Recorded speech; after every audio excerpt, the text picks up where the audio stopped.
The following is a hockey podcast out of Vancouver and Surrey, British Columbia. It'll only consist of a lot of puck talk and even more BS, or in actual words, banter and satire. Enjoy, and as always, go Canucks go. All right, Vancouver, guess what? It's Halloween. And also, guess what? Patrik Allvin might have a trick up his sleeve. Reports that he wants to make a trade 8 games into the season. What's going on? Find out next year on Locked On Canucks. You're Locked On Canucks, your daily podcast on the Vancouver Canucks. Part of the Locked On Podcast Network. Your team every day. Happy Halloween and welcome to another episode of Locked On Canucks. My name is Trevor Beggs, co-host here at Locked On Canucks, also dressed in a cow onesie, and also a Canucks writer over at Daily Hive Vancouver. Before we dive into the episode, we got to thank you, yes you, for tuning into Locked On Canucks. It's your team every day. Go make sure you subscribe or follow for free on YouTube or wherever you listen to podcasts. Also, got to let you know that today's episode is brought to you by FanDuel. Make every moment more. Right now, new customers can get $150 in bonus bets with any winning $5 moneyline bet. That's $150 if your team wins. Visit FanDuel.com/lockedon today to get started.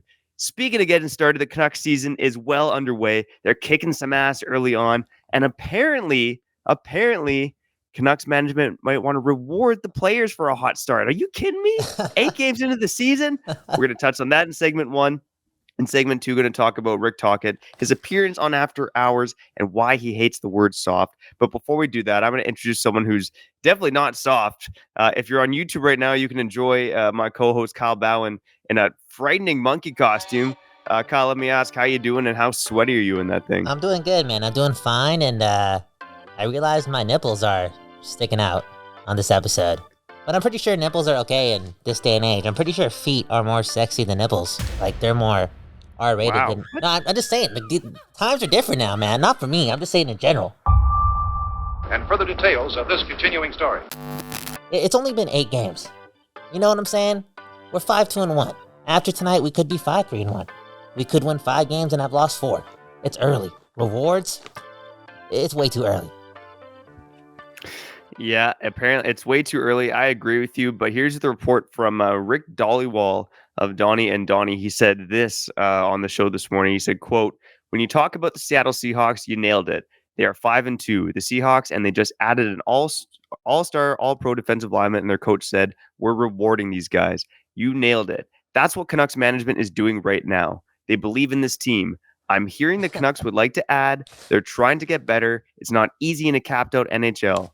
I'm not saying anything's imminent, but I am saying they're working the phones big time. I don't know. 5-2-1 start. If you can make some moves right now to improve the roster, why not? You know what? Management is obviously pretty impressed with this 5-2-1 start. I'll just leave it at this. They're working the phones." Yo, Kyle, what do you think of Dollywall's report about? He's really stirring the pot on this one, man. And so he does. The guy is dialed in with the agents and everything, but this one got my juices flowing, man. Okay, so I'm trying to make sense of this, and I know Rick. Okay, I don't know him personally, but Rick Dollywall, he's the legend. Okay, we're talking about Don Taylor getting into the BC Hall of Fame. Rick Dollywall is getting there too, but this is somewhat hard to believe only because Rutherford, Allvin, and Rick Tocchet, and we're gonna get to Tocchet a bit later, and he kind of alluded to this feeling that I'm about to put out right now. I feel as if those guys from that regime in Pittsburgh would never reward a team after 8 games. You get what I'm saying? Yeah, I feel the same way. Although, Trader Jim Rutherford has, had a history of being a guy who's pretty willing to make trades, right? I think he's been definitely more of a trade deadline guy. You think like the Phil Kessel trade and adding some of their defensemen that they traded for. But again, that's Jim Rutherford. I will say with Patrik Allvin, I don't have the numbers on it, but this guy has been one of the most active GMs in the league since he came into the NHL. You look at even the beginning of last season, he makes the trade with Dickinson, Riley Stillman early on, makes the trade with Jack Studnicka, Michael DiPietro early on, trades for Ethan Bear in December. I mean, Patrik Allvin doesn't really care what time of year it is. This guy seems like he's pretty willing to make trades. So this report doesn't surprise me. Again, it's maybe a bit of stir in the pot 8 games into the season, but this report doesn't surprise me that they're working the phones big time, as Rick Dollywall called it. Big time. Now, is that what they should do? Should they be trying to, reward the players for a hot start? I mean, I don't think so. they've already made a move, right? They already added Mark Friedman to this team. And, And I Lafferty. think maybe we'll talk about it later this week, but Mark Friedman in a way is kind of saving the Canucks defense right now. Dude, But Allvin's already made his moves, right? Friedman, Lafferty, trading Pearson for DeSmith. It's like this guy's already been active. It's like I'm really curious what else he might have up his sleeve here. yeah, I'm curious, and I feel as if I have somewhat of like a negative feeling towards this possibly being a possibility. This all being said, if you ask me if the Canucks were going to be 5-1 after 8, after the preseason they had, after Rick Tocchet's comments, no chance. I've already been proven wrong, and go ahead and do it again, right? This is the show with the West Coast bias. We're just here on this side. Again, go ahead and prove us wrong. It's just weird to me. You brought up the whole Seattle Seahawks thing, and I can't believe I'm going to be talking about this team, the team I hate the most, but yeah, they're being rewarded, but they also won a Super Bowl like a decade ago. I know it's a long time, but that culture's still there. And also, they're what, 5-2? That's 7 games out of a 17-game season. Like, maybe reward these guys after 20 games, 30 games. Yeah, and plus to the Seahawks, the trade deadline in the NFL was yesterday, right? The trade deadline for the NHL, last time I checked, is still, a few months away. No, why can't we just be happy about this, man? Let's just. Am I being too negative right now? Am I being spooky right now? Am I being horrific? Like, should I be more welcoming to this? Again, yeah, it's only been 8 games, but we've mentioned this already so many times through the first 8 games. Like, this team is being willed by JT Miller, Quinn Hughes, Thatcher Demko, and Elias Pettersson. That's a lot of star power doing whatever it takes. That's a lot of star power playing up to their potential. Yeah, and I think at the end of the day, it probably has to be a dollar in, dollar out kind of trade, right? The Canucks definitely have to be careful. I mean, obviously Garland's been in trade rumors since, day one of the season, but even prior to that. And we've kind of said it before. Shout out to the everydayers. They know this. The Canucks got to be careful with the trade like that. They got to be careful retaining salary on a contract that still has 3 years left when you got, OEL and his big ticket coming down the line. So I think there is a world where if someone wants to take on Garland full cap it, but again, there's just not a lot of teams willing to do that, and we've kind of covered that here. So, Yo, what am I I saying? think the Canucks do have to tread really carefully with making a deal here. Because again, things are kind of clicking right now. I'm switching up. That being said, there are holes on this team, right? Mark Friedman's playing in your top 4. As much as I want to pump this guy's tires, you have Mark Friedman playing in your top 4. The bottom 6, I think the offense will come, but it hasn't been there yet. So this team isn't just a Stanley Cup contender, right? So it's fair to still want to be making moves to get to the top. Dude, you know what? I'm switching up right now, okay? What did I call myself yesterday? Hypocrite Bhawan? I'm gonna switch up right here, okay? They got to do it, okay? They got to do whatever it takes to make sure this thing is successful. Again, it's only been 8 games, but they got to make sure we're feeling this way and there's success in the building after game 82 because they got to sign Pettersson. This is a pretty desperate team if you think about it, man. You want to look at the that other team over there in the West, over there in Canada, the Calgary Flames. You really don't want to lose like a top 3 talent, So this is every game matters. Okay, tonight we're playing Nashville, right? You know what, bro? I'm making sure I work my ass off today so that by 6:45 I don't got shit to do.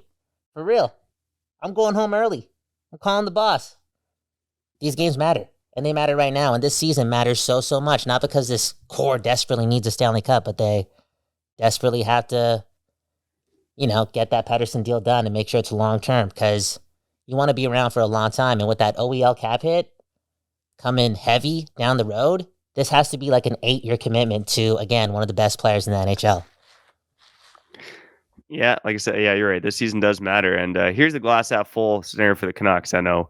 Now, throw the analytics and everything out the window, but we're 1/10 of the way through the season, right? And that's before the Predators game tonight. Canucks are 5-1. You extrapolate those numbers. What are the Canucks going to go 50, 20, and 8 or something like that? That math adds up to 78 games, but that's the pace the Canucks are on right now. So not a bad start so far. If the right deal is there, go chase it, but don't be trying to force a trade here at the end of October when you're 1/10 of the way through the season. And I don't think Allvin's trying to do that.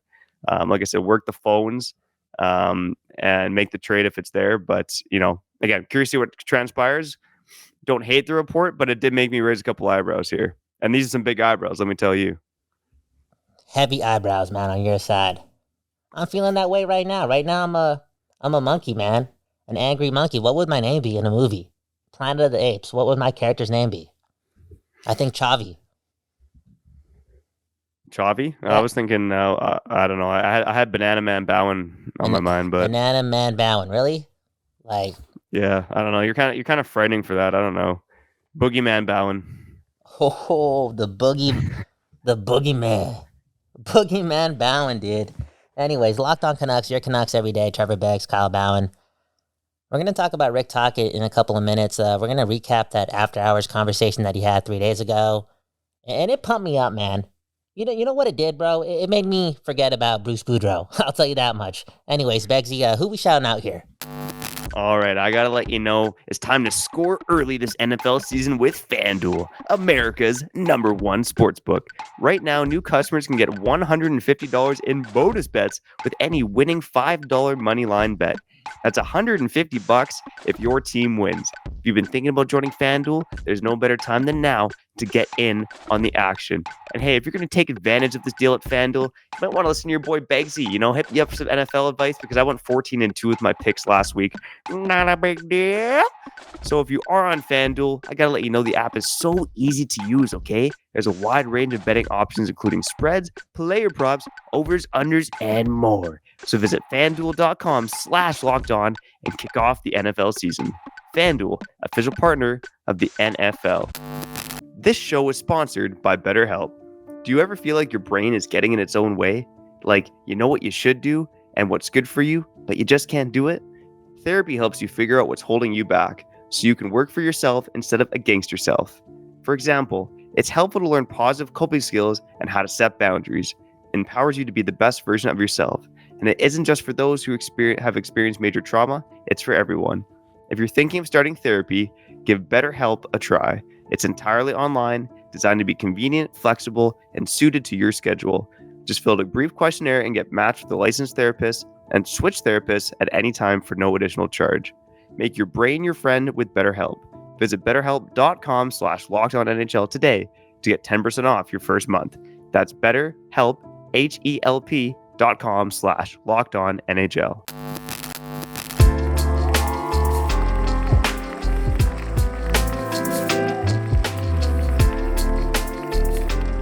Okay, you're back on another episode of Locked On Canucks. My name Kyle Bhawan. That's Trevor Beggs. More importantly, though, this is the show where we give you your Canucks every day. Beggsy, man, Halloween, happy Halloween. Have you watched The Nightmare on Elm Street ever? I have watched it, yeah. I had this sweater when I was in my clubbing days that looked like a Freddy Krueger sweater. I don't ask me why, but I love this sweater, man. Damn, bro. That's crazy, man. Trevor, man, trying to be in a girl's nightmares or dreams, man. That's a bad play. Who gave you that tip? Jack? Probably, man. Honestly, it was one of those sweaters I think I got as a Christmas present from a family member, and I didn't really think about it. And then someone's like, "Dude, your sweater looks like Freddy Krueger's," and then I'm like, "Yeah, it's identical. It's got like the red and gray stripes." Yeah. And it was my clubbing sweater, man. It was like kind of like a classy enough shirt, but not too classy, Damn, Used to wear it out back in the day, and now here I am wearing cow onesies, man. I've actually worn this to the club a couple times too. In fairness, though, might as well, man. You only live one life, right? And Halloween, man, Yep. just a fun time, man. Fun time, and it's gonna be a lot of fun tonight because I'm definitely gonna be eating some candy, and then I'm gonna be watching this Canuck game, and Rick Tocchet's obviously gonna be behind the bench, and I think that there's a 4% chance that there's a Rick there it is chant tonight. Rick, there it is. How about walk it like you talk it? Is that too much of a mouthful for the crowd? Maybe Walk it like you talk it. If the crowd starts just chanting that in the Migos flow, I would like that, man. Anyways, this guy has the potential to be obviously a crowd favorite, and that's because this team needs to win, and we're gonna hope that they continue to do so. And he's gonna be that guy, and it's gonna be in large part to his attitude and his approach, and a lot of that was displayed on that interview with Scott Oak on After Hours.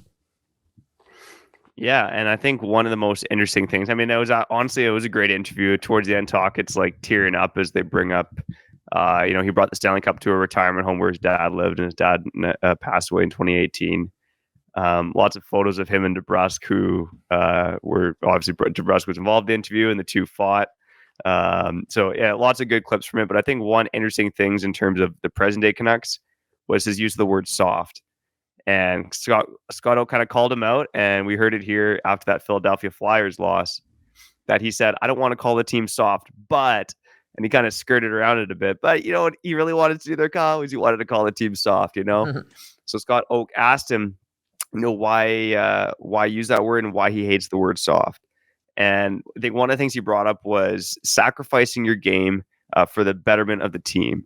Sometimes you got to get in guys' way, have your skates pointed north, as he said, and sacrifice your body a bit. He's like, not necessarily having to make a big hit, but having to sacrifice your body a bit for the betterment of the team and to move the game forward.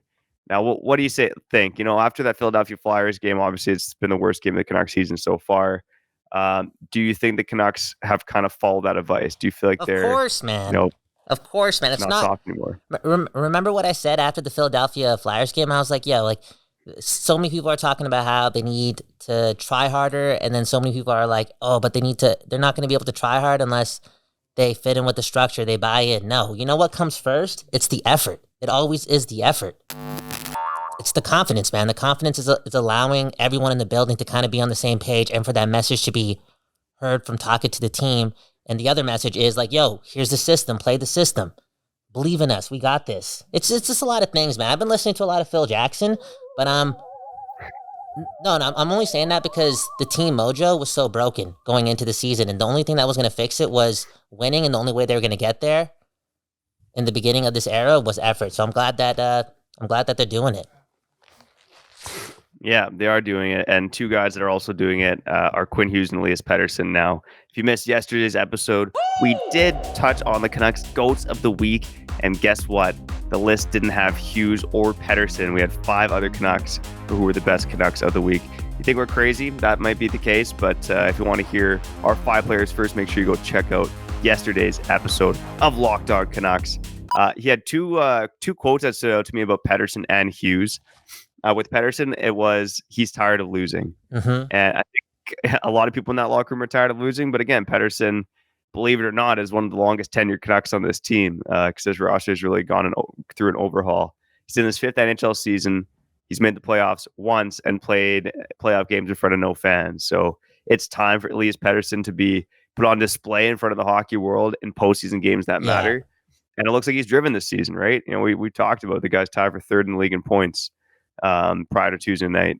And that stood out to me. And the other one was Quinn Hughes as being a hockey nerd. And I got that sense just being in the dressing room over the weekend. Like he talked about how he worked over the summer on different things in terms of walking the blue line, shooting the puck. He said that his body feels good and that he basically said something along the lines of his body's able to keep up with what he wants to do on the ice. So definitely sounds like a guy who's very dialed in, and you can kind of see it early on. The guy looks sharper than ever in terms of walking the blue line. And again, Hughes just like rarely makes mistakes. And I think Harman Dial in The Athletic also pointed out that Quinn Hughes plays like a high risk defender, but he's actually a low risk defender because he never really makes mistakes. Yeah. I don't know, between those two, what else stood out to you with Tocchet, bro? Did either of those quotes stand out to you, and which one maybe hit home more? The one that hit home the most was Tocchet being honest that Quinn Hughes may feel a way that New Jersey's a lot better than the Canucks. Yeah. And I mean, how would Tocchet not know that without, talking to Hughes? So it must be the truth. It must be the truth, and that's exciting. That's a different level of competitive nature. And at the same time, these guys spend their summers together. Quinn Hughes is a great player, and he's constantly around greatness. That's a lot of people don't have that combination in their life. Yeah. How sick I'm dreaming right now, Halloween dreaming, but how sick would a Devils Canucks Cup final be? Holy All 3 Hughes brothers against each other. You are just the most optimistic fella, buddy. Man. How much candy have you had, man? What's your favorite candy, by the way? Halloween candy, what's your favorite candy? I'm a Reese guy. I really love peanut butter and chocolate. That's why we're brothers, man. Those two are a great duo. Yeah. Dude, if you were a little bit darker, like you should do this, Steph. You should go spray tatting so we can actually be the peanut butter and chocolate of the hockey world. What, man? Do it for the team. Next year, man. Look at what I'm doing for the team. I'm wearing this mask. This mask is probably 40 years old, never been washed. I feel like this thing is stronger than and a vaccine making my immune system crazy. If I get through this one, I can just beat anything, bro. Yeah, and if you're not on the next episode of Locked On Canucks, we know why. Yeah. Oh man, yeah. It's lots of ups and downs here. Kyle may no longer be with us, and the Canucks might be playing the Devils in the Stanley Cup Final, man. Okay. So there's lots going on here. But let's end the show on a high note, okay? With Comment Corner. Always love hearing from the people. Before we do that, I gotta let you know that a new NHL season brings all sorts of possibilities.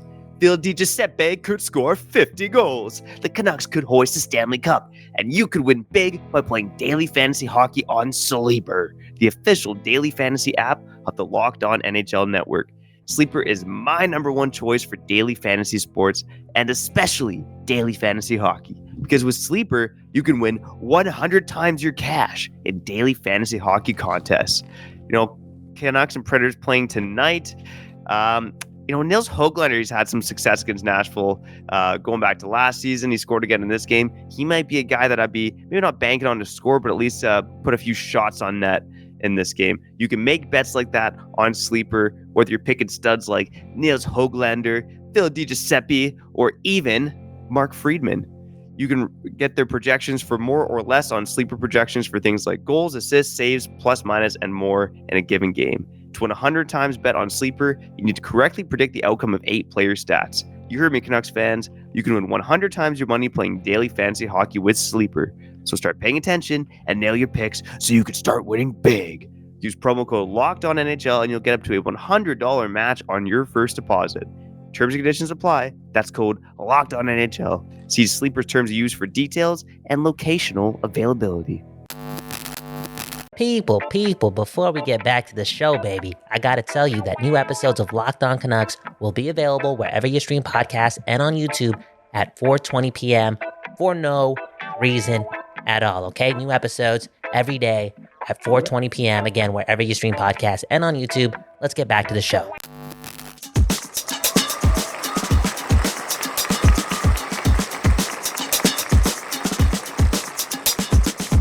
Yo, welcome back to another episode of Locked On Canucks. My name's Kyle Bhawan.